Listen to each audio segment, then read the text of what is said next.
28 मई 2026। गाजियाबाद का खोड़ा इलाका, नवनीत विहार की तंग गलियां। दोपहर के करीब 3:30 बज रहे थे। चारों तरफ रोजमर्रा की चहल पहल थी। किसी को नहीं पता था कि अगले ही कुछ मिनटों में इस गली में एक ऐसी खौफनाक वारदात होने वाली है जो न सिर्फ गाजियाबाद बल्कि पूरे देश को झकझोर कर रख देगी। एक 17 साल का मासूम लड़का, नाम था सूर्या चौहान। वह 11वीं क्लास का छात्र था जिसके कंधों पर अपने परिवार का भविष्य टिका था। लेकिन उस दोपहर उसे क्या पता था कि जिन लोगों को वह अपना दोस्त समझ रहा था वही उसकी जान के दुश्मन बन चुके थे। सरेआम गली के बीचों बीच उसे घेर लिया जाता है। एक नहीं, दो नहीं, बल्कि कई लड़के उसे पकड़ते हैं और फिर ताबड़तोड़ चाकुओं से वार शुरू हो जाते हैं। चीख पुकार मचती है, लेकिन डर के मारे कोई आगे नहीं आता।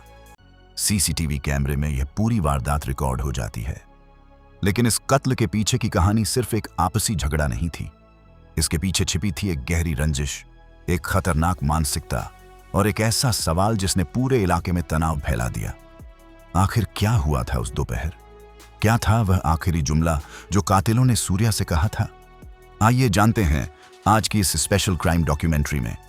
गाजियाबाद के खोड़ा थाना क्षेत्र के नवनीत विहार में रहने वाला सूर्या चौहान एक सीधा साधा लड़का था। पढ़ाई में अच्छा और अपने परिवार का इकलौता सहारा। उसकी मां, जो एक कंपनी में काम करके घर चलाती थीं, उनकी आंख का तारा था सूर्या। मां की हर उम्मीद, हर सपना सूर्या से ही जुड़ा था कि उनका बेटा बड़ा होकर एक अच्छी नौकरी करेगा और गरीबी के साए से परिवार को बाहर निकालेगा। रोती बिलखती मां का दर्द किसी का भी कलेजा चीर सकता है। मां कहती है, मैंने सुबह 7 बजे उसे देखा था।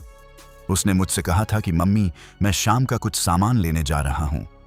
मुझे क्या पता था कि मैं आखिरी बार अपने लल्लू को देख रही हूं।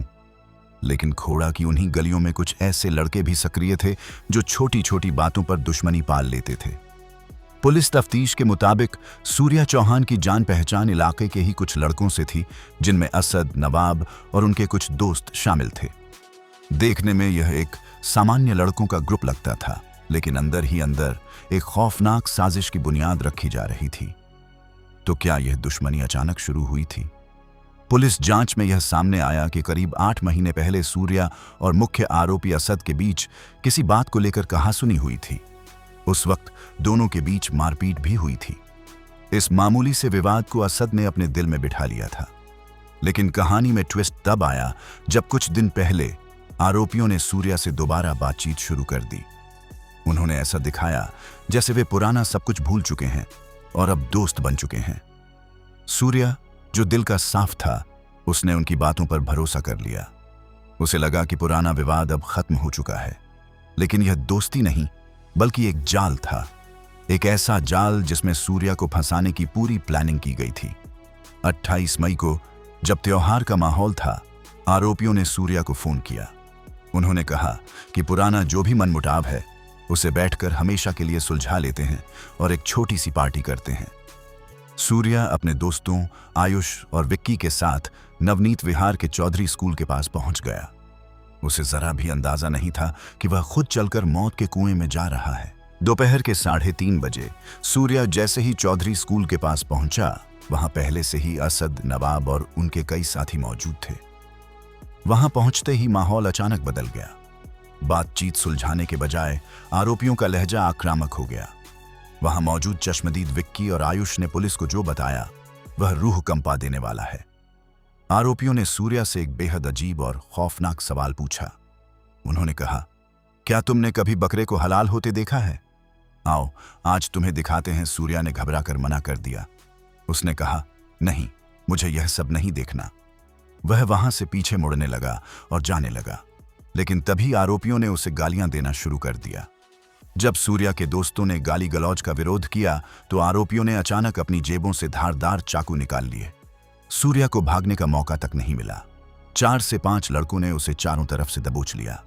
किसी ने उसके हाथ पकड़े, किसी ने उसे पीछे से जकड़ा और मुख्य आरोपी ने उसके पेट और सीने पर चाकुओं से ताबड़तोड़ वार करने शुरू कर दिए। सीसीटीवी कैमरे के फुटेज में साफ दिख रहा है कि वह तंग गली खून से लाल हो रही थी। सूर्या खुद को छुड़ाने की नाकाम कोशिश कर रहा था। आसपास कुछ लोग मौजूद थे, लेकिन चाकुओं की चमक और कातिलों के खौफ को देखकर किसी की हिम्मत नहीं हुई कि आगे बढ़कर सूर्या को बचा सके। हमला करने के बाद आरोपी सूर्या को लहूलुहान हालत में तड़पता हुआ छोड़कर मौके से फरार हो गए।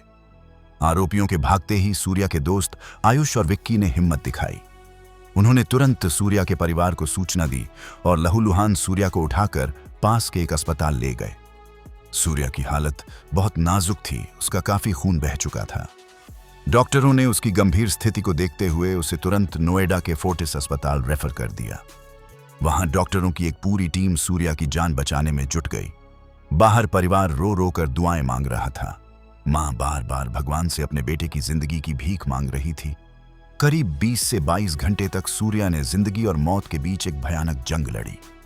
लेकिन अफसोस, 29 मई की दोपहर करीब 12 बजे डॉक्टरों ने सूर्या को मृत घोषित कर दिया। चाकुओं के गहरे घावों ने उसके शरीर के अंदरूनी अंगों को पूरी तरह डैमेज कर दिया था। अस्पताल से जैसे ही मौत की खबर बाहर आई, नवनीत विहार की गलियों में मातम छा गया। एक मां का रो रो कर बुरा हाल था। उसकी चीखें आसमान चीर रही थीं। वह बार बार कह रही थी, मुझे मुआवजा नहीं चाहिए, मुझे कुछ नहीं चाहिए, मुझे सिर्फ अपने बेटे के कातिलों का अंत चाहिए। सूर्या की मौत की खबर जैसे ही खोड़ा इलाके में फैली, लोगों का गुस्सा 7वें आसमान पर पहुंच गया। स्थानीय लोग, हिंदू संगठन और पीड़ित परिवार सड़क पर उतर आए। इलाके में सांप्रदायिक तनाव की स्थिति बन गई। एनडीटीवी और आज तक की रिपोर्ट्स के मुताबिक स्थिति की गंभीरता को देखते हुए गाजियाबाद पुलिस ने तुरंत खोड़ा इलाके में भारी पुलिस बल और पीएसी तैनात कर दी। पुलिस के आला अधिकारी डीसीपी खुद मौके पर पहुंचे ताकि कानून व्यवस्था न बिगड़े। गुस्साए लोगों ने मांग की कि जब तक सभी आरोपियों की गिरफ्तारी नहीं होती और उनके खिलाफ सख्त से सख्त कार्रवाई नहीं की जाती, तब तक वे सूर्या का अंतिम संस्कार नहीं करेंगे। पुलिस ने परिवार को समझाया, उचित कार्रवाई का आश्वासन दिया, जिसके बाद भारी सुरक्षा के बीच सूर्या का अंतिम संस्कार किया। पुलिस ने तुरंत कार्रवाई करते हुए भारतीय न्याय संहिता BNS के तहत हत्या का मामला दर्ज किया। जांच के लिए कई टीमें गठित की गईं। सीसीटीवी फुटेज और चश्मदीदों के आधार पर पुलिस ने ताबड़तोड़ छापेमारी शुरू की। इस मामले में कुल 5 संदिग्धों को घेरा गया। पुलिस ने मुख्य आरोपी के पिता फरहान, नवाब और एक अन्य आरोपी को गिरफ्तार कर लिया। मुख्य आरोपी समेत कुछ अन्य नाबालिगों की तलाश में पुलिस की टीमें लगातार दबिश दे रही हैं। गाजियाबाद का सूर्या चौहान हत्याकांड कोई साधारण जुर्म नहीं है। यह कहानी है उस घटिया मानसिकता की, जहां 8 महीने पुरानी छोटी सी बात का बदला लेने के लिए दोस्ती का नाटक किया जाता है और फिर एक मासूम को मौत के घाट उतार दिया जाता है। इस घटना ने एक हंसते खेलते परिवार को हमेशा के लिए उजाड़ दिया और समाज के सामने कई बड़े सवाल खड़े कर दिए। क्या आज के युवाओं में कानून का खौफ खत्म हो चुका है? क्या चंद रुपयों या छोटी सी रंजिश की कीमत किसी की जान से बढ़कर हो गई है? सूर्या चौहान तो इस दुनिया से चला गया, लेकिन उसका परिवार और पूरा इलाका आज सिर्फ एक ही मांग कर रहा है, इंसाफ। कातिलों को ऐसी सजा मिले जो मिसाल बन सके। आपकी इस पूरी घटना पर क्या राय है? आरोपियों को क्या सजा मिलनी चाहिए? कमेंट सेक्शन में जरूर बताएं। इस वीडियो को ज्यादा से ज्यादा शेयर करें ताकि सूर्या को न्याय मिल सके। क्राइम की ऐसी ही और कहानियों के लिए हमारे चैनल को सब्सक्राइब करें। सुरक्षित रहें, सतर्क रहें। जय हिंद।